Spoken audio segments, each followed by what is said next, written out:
नमस्कार। आज कहानियों की कारवां में मैं अपनी लिखी हुई कहानी टिकट लेकर प्रस्तुत हुई हूँ। तो चलिए सुनते हैं कहानी टिकट। बस स्टॉप पर बहुत भीड़ थी। ऐसा लग रहा था कि जैसे बहुत देर से कोई बस नहीं आई है। काम से लौटते वक्त हाथ पर बिल्कुल जवाब देने लगे हैं। ऊपर से धूप जो अभी तक सिर पर बैठी है। गर्मी की धूप जान लेने को उतारू रहती है।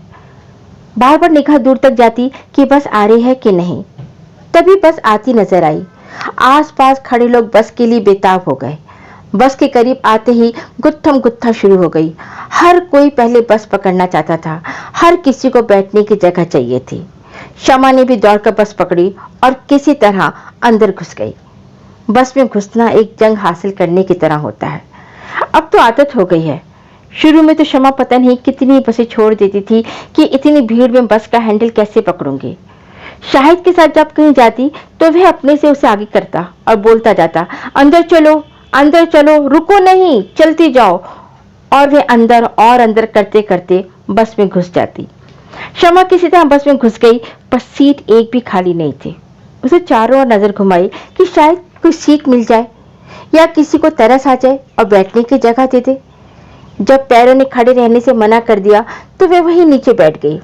आने जाने वाले चिल्लाने लगे, अरे यहाँ क्यों बैठी हो, हमारे को दिक्कत हो रही है, खड़े होकर सफर करो भाई।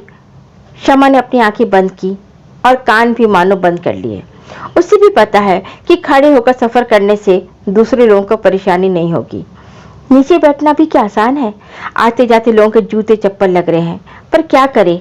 अगर अभी नहीं बैठी तो घर जाकर शाहिद व बच्चों के लिए खाना कैसे बनाएगी। दोनों बच्चों के जन्म के बाद ही तो उसने सोचा था कि कहीं काम करना शुरू कर दो। घर का खर्च अब शाहिद की कमाई से पूरा नहीं हो रहा था। अब तो 3 साल हो गए भागते दौड़ते। बस कुछ खाली हुई तो उसे एक सीट मिल गई। उसने राहत की सांस ली। कुछ ही देर में खिड़की की तरफ खिसक गई। बस अपनी पूरी रफ्तार में थी। बाहर पेड़, मकान, दुकान सब पीछे छूटते जा रहे थे। शमा के ख्यालों की दुनिया उसे घेरे हुई थी। पता नहीं कितने पुराने दिन उसकी निगाहों को छूकर निकल गए थे। तभी एक पुराने ख्याल को उसने पकड़ लिया। वो ख्याल, वो दिन भी तो जीवंत होकर उसके सामने दौड़ने लगा। ये तब की बात है जब वो शाहिद के साथ पहली बार गांव से इस बस्ती में आई थी। दिल्ली की सड़क पर पहली बार कदम रखा था। दिल्ली शहर मानो लोगों का भंडार, आवाजों का खजाना, गाड़ियों का रफ्तार से दौड़ना।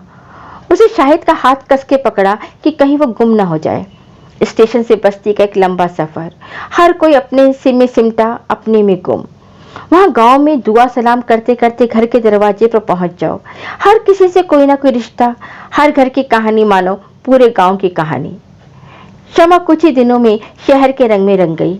शाहिद फैक्ट्री में काम करता था, शमा घर संभालती, आस पड़ोस में बैठकर अपना वक्त निकालती।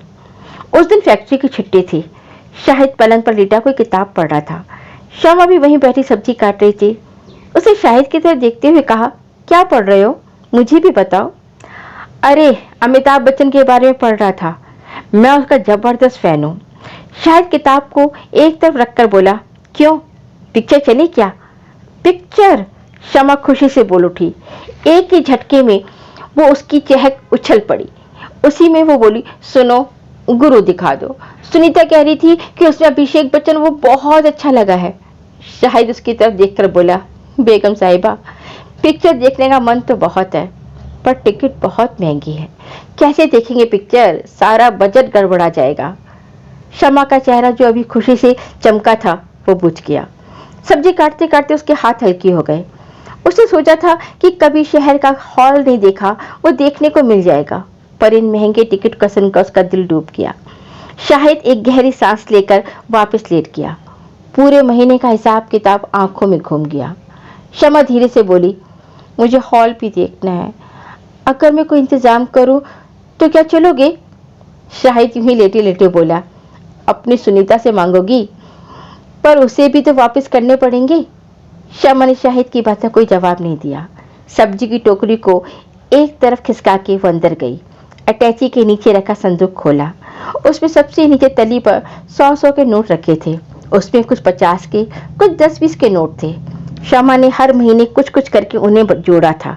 सोचा था कब आड़े वक्त में काम आएंगे, तब ये रुपए संभालने होंगे।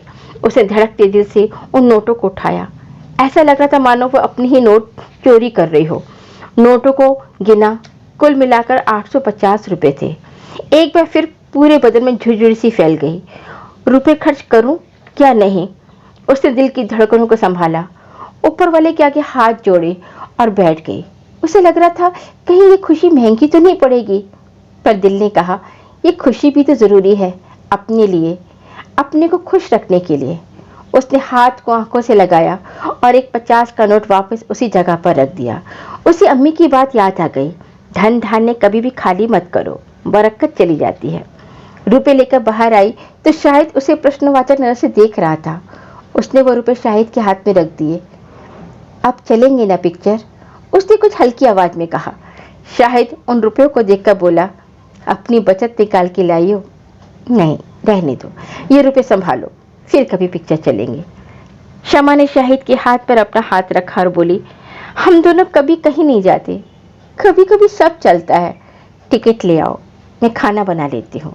शाहिद ने उसे एक प्यारी सी मुस्कान दी और बोला, ठीक है, चलो टिकट लेकर आता हूँ। शमा जल्दी जल्दी खाना बनाने में लग गई। भिंडी की सब्जी को कटोरे में रखा, रोटियां सेक कर छीके में रख दी, बर्तन साफ करके तैयार होने के लिए संदूक उठाया। आज उसे खुशी की इंतहा नहीं थी। संदूक खोल के सोचने लगी, क्या पहनूं, गुलाबी सूट या नीला जरीदार सूट? दोनों सूटों को उसने कंधे पर रखा और दीवार पर टंगे शीशे में अपने आप को निहारने लगी। उसने अपने आप को शाहिद की नजर से देखा और नीले सूट को पहनने का मन बना लिया।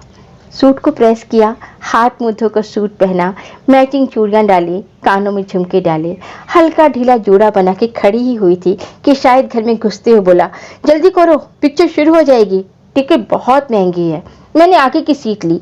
वैसे भी तुम्हारा अभिषेक आगे बैठ के या पीछे बैठ के देखने से बदल तो नहीं जाएगा ना? शाहिद ने एक शरारती नजर उस पर डाली और बोला, एक छोटी सी बिंदी भी लगा लो, नीले सूट के तारे और भी झिलमिला जाएंगे। शाहिद की बात से शमा शर्माते हुए बोली, अच्छा तैयार हो जाओ वरना पिक्चर निकल जाएगी। घर में ताला लगा के दोनों पिक्चर देखने निकल गए।